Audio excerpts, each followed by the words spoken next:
na. Eto na ang iba nating pag-uusapan. Ano yan, kabibig? Itong si Tori. Naku, hindi nag-iingat talaga si Tori, mga kabibig ko. Sometimes ba, naguguluhan ako kay Tori. Talaga bang matapang siya? Diba? Oo, nakikita kami ni Alex Goo. Ay, makamigmalang kabibig, apa ka bar?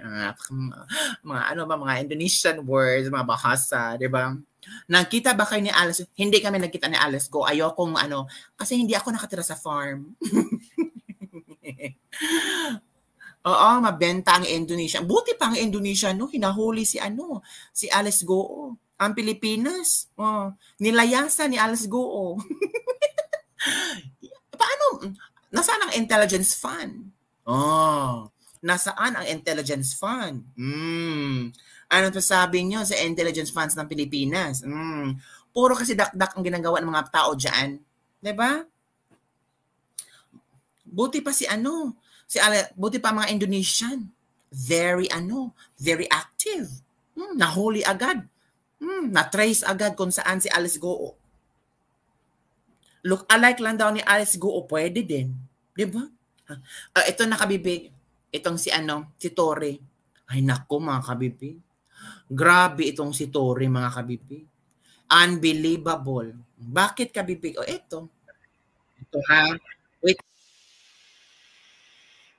May ipapakita akong video sa inyo. Ano kayang pakiramdam ni Tori ngayon na parang ginisa siya sa kanyang sariling mantika? Ginawa siyang Diwata Paris Overload. Anong nangyari? Ito mga kabibig. Ito. General Tori For the Motherland Sasrugando Sasot. Uy, pulis to ha? Pulis to. General Tori, here are the official videos of your excavation, the basement of Jose Maria College within the KOJC religious compound. Para ibigay ko ang pangalan na nag-release dito sa akin, kumuha ka muna ng court order sa Switzerland. Hala, kabibig. So, totoo pala ito? Hala, ano kayang isasagot ni no? Ano kayang isasagot ni Tori dito? Photoshop daw ito. Nako, nagpauso na naman kayo ng Photoshop. Nung una, ipinauso nyo AI. Ngayon, Photoshop na naman. Ay, nako. Paano yan? Diwata Tori, panoorin natin mga kabibig ha. Ito yung kabibig ha. Tingnan mo, diba? Ito, tingnan nyo, mga pulis yan ha. Mga pulis yan. Tingnan nyo. Tingnan nyo ha. Charang. Ano nakita nyo dyan? Oy, Taliano Gold. Naghanap na ng Taliano Gold. Hala, sino kayang pulis no ang nagbigay kay Sasrugando Sasot? Iba talaga si Sas, no? Paano to? Nako, ipatawag ito si Sas sa Senado. I'm sure. Kasi may video to eh. Isang malaking video to eh. 'Di ba wala daw excavation sabi ni ni Tori. It's fake news. Walang excavation. But samahan kayo. Puntahan natin doon. Nung sinugod sila ng media, maraming pulis ang nakaantabay. 'Di ba? Ano to? 'Di ba ito yung ginagamit ng mga ng hanapin daw ng gold? Yung material nila, wala nang excavation. Ano to? Yan. Ano to? AI. AI ang mga pulis. Ano to? Robot na mga pulis. Photoshop na mga pulis. Tingnan niyo. Hindi ba yan? Again, para talaga makita niyo. Baka sabihin niyo naman na gawa-gawa ko lang ang video niyan. Nakita niyo naman mga pulis yan. Nagmamining sila sa loob ng Jose Maria College sa KOJC compound. Kung bunker yan, imposible. Paano ma-edit ang video sa Photoshop? Ewan ko, mahilig sila sa mga kadramahan nila ba? Tingnan nyo nga. Photoshop ba yan? May mga anino pa. May dala pang computer yung police. Photoshop. Hindi kaya manadetect silang ginto dyan? Ano masabi mo? Ginto? Baka tae. Baka tain ni ano ba, ni Tory, nakalimutan niyang, baka binaon 100 years ago. At gusto niyang mahanap kasi may sentimental value. Mahirap naman, baka maano siya, pwede siyang gawing anong tawag? Exhibit. Exhibit sa mga, ano tawag ito?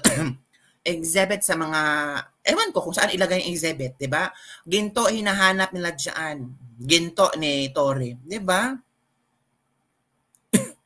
Mga ano ba, mga tanga lang. Well, mga kabibig, hindi naman natin masisisi ang mga pulis kasi they're just doing their job. Oh, kung ikaw yung pulis, tapos kung ayaw mo ano ba, kung ayaw mong sundin si Tory, tapos yan lang ang trabahong alam mo, magre-resign ka ba? May pamilya kang pinapakain, may 4 kang anak, may magulang kang sinusuportahan. Anong gagawin mo? 'Di ba parang na-sandwich yung mga pulis? Kaya wala silang maisip kundi ay sundin ko na lang 'to. Baka bukas mawala na 'to, baka bukas tapos na 'to, baka bukas may mga magsisigang, mga ganun ba? Kawawa din ang mga pulis, oy. Kaya sabi ko sa inyo, wag niyong i-bash ang pulis. I-bash niyo si Tory. Oo, yung Tory na matayog ang pangarap, yung patuloy ang pangarap, pero ito na. Dapat no ibaon dito yung mga dapat alam niyo kami big, sino ang dapat ibaon dito?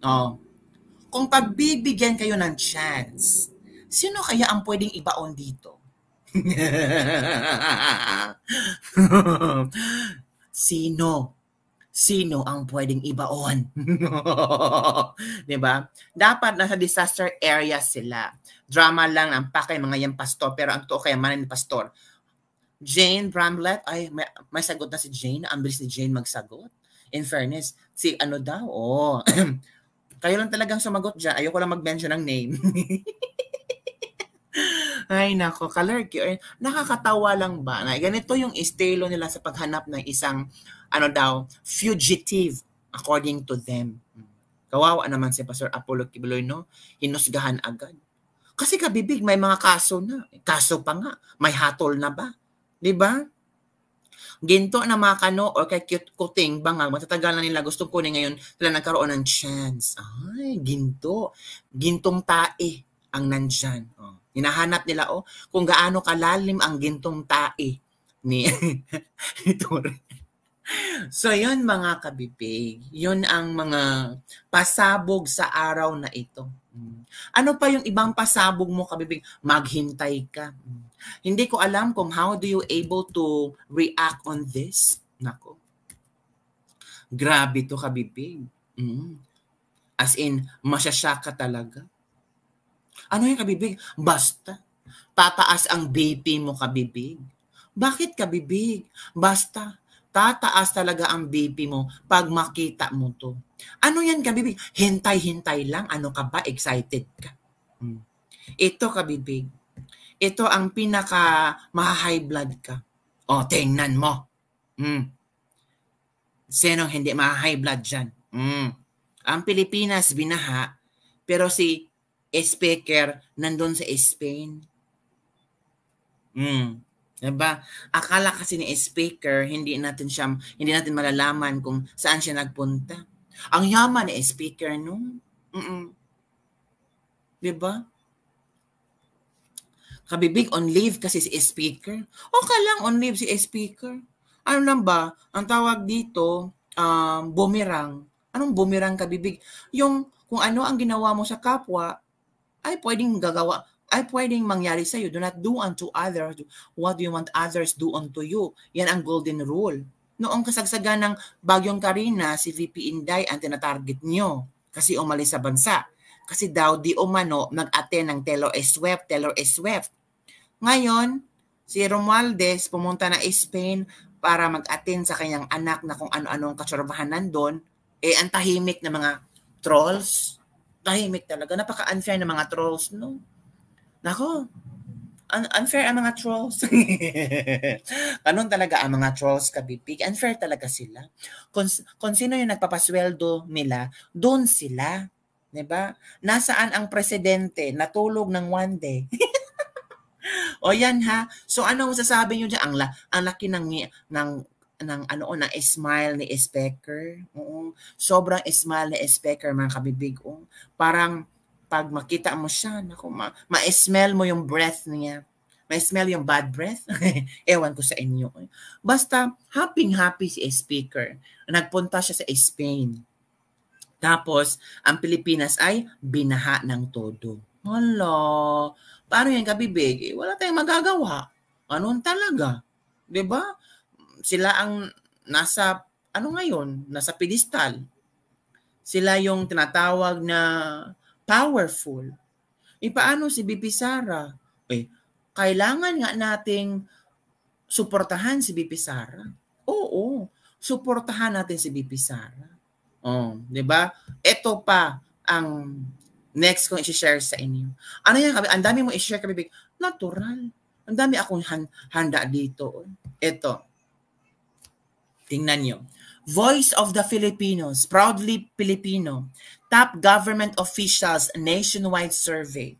Trust and approval rating from July 15 to July 21. Marcos, 77, 75%. Sara Duterte, bumaba ng 4%. From 76, naging 71. Escudero, from 68 to 65. Romualdez, 75 to 73. So mas mataas pa si Romualdez at si Bongbong Marcos kumpara kay Sara Duterte. Nilibing si VP Sara. Oh. So, ang top sa government official, si Bongbong Marcos, pangalawa si Martin Romualdez, pangatlo si VP Sara, pang-apat si Escudero. 'Di ba? So Marcos merong 75%, is Romualdez 73%, Sara 71%, Escudero 65%. Nahiya pa sila, oy. Sana ginawa yung 49% or sana ginawa yung negative kay VP Sara. Huwag na kayong mahiya. Halata naman yung plano nyo. 'Di ba? Ba't nahiya pa kayo? Oy, sana ginawa yung negative kay BP Sara. Or sana huwag nyo na lang isali si BP Sara sa mga survey nyo. Oy. Itong tatlo na lang i-survey nyo. Kung sino ang mas malakas sa kanilang tatlo. Si Marcos ba? Si Escudero ba? Si Romualdez ba? Huwag nyo na isama si BP Sara. Oo, hindi naman ako bitter. Kasi alam ko naman kung ano ang standing ni BP Sara. Kung ano ang trust at approval ratings niya. Pero itong tatlo, questionable pa yan. Diba? Mga kabibig. So next time, wag yun na isali si BP Sara. Nakakahiya naman. Diba? Kabaliktaran yan, kabibig. Sabi niya na, baliktad daw ito. Hindi kilala niya yung nagpa-survey. Hindi kilala yung nagpa-survey, pero kilala nila ang sinorbe. Isama yun na sila sa sa pa-survey na yan, mananalo na yung sa'yo to. Si Nobita, nagsagot talaga. So, yun mga kabibig. So, next time ba, wag na kayong mahiya ha. Tanggalin nyo na si BP Sara. Wag mahiya pa kayo. Alam naman namin kung ano estilo nyo. Wag na. Or kung isali nyo si BP Sara, ibagsak nyo ang survey ni BP Sara. I challenge nyo. Lahat ng mga survey company, ibagsak nyo ang survey ni BP Sara. 100% mo ka Marcos, kay Romualdez, 100% nyo lahat. Let's stick to the plan. Ibagsak nyo ang rating ni BP Sara. Let's stick to the plan. Ano bang plano nyo? Ipabagsak si Sara. Ibagsak nyo ang survey. Yun lang. Suggestion ko lang yun ha. Let's stick to the plan. Para tapos na. Para sa 2025, doon na kayo mahiya. Mahiya pa kayo. Sige, huwag na kayong mahiya. Maghiya-hiya pa kayo. Wala kayong hiya. Di ba, mga kabibig? Nakakatawa talaga to. So, yun na, mga kabibig, ha? Yung mga taong walang hiya, nahiya patuloy. So, yun na po, mga kabibig, ang ating latest lebak-lebak for today. Basta may hinampas ng cellphone, duguan, tapos nasupalpal si Tori, meron palang video na nakuha or binidyohan ng pulis, senen ni Sasrugando Sasot, totoo pala na merong nangyaring hukayan sa loob ng KOJC. Si Sutori pala yung fake news. Nakakahiya naman. Tapos, ito Bagsak ang survey ni VP Sara, mataas kina Martin Romualdez at Bongbong Marcos. Nahiya pa sila. Sana binagsak nyo na lang si Sara. Kung may time machine lang, kabibig, di ba? Kung may time machine lang, kung alam namin kung ito ang mangyari, sana si VP Sara na lang ang binoto namin. Oo. Di ba mga kabibig? Sana. At Isko. Sana si Isko na lang, no? Si Isko at saka si VP Sara. Magandang tandem sana. Di ba mga kabibig? Kasi si Isko, open-minded. Diba mga kabibig? So yun ang mga kabibig ang ating latest lebak-lebak for today. Don't forget to like, subscribe, and share this video. Muntik nang mag-plane, na-chika ko na yan si Tori, muntik ka nang nag-plane crash. Oo. Kagabi na-chika ko na yan. But don't forget to like, subscribe, and share this video. Bye everyone. See you next time. Bye, see you tomorrow. Huwag kayong hampas-hampasan dyan ha.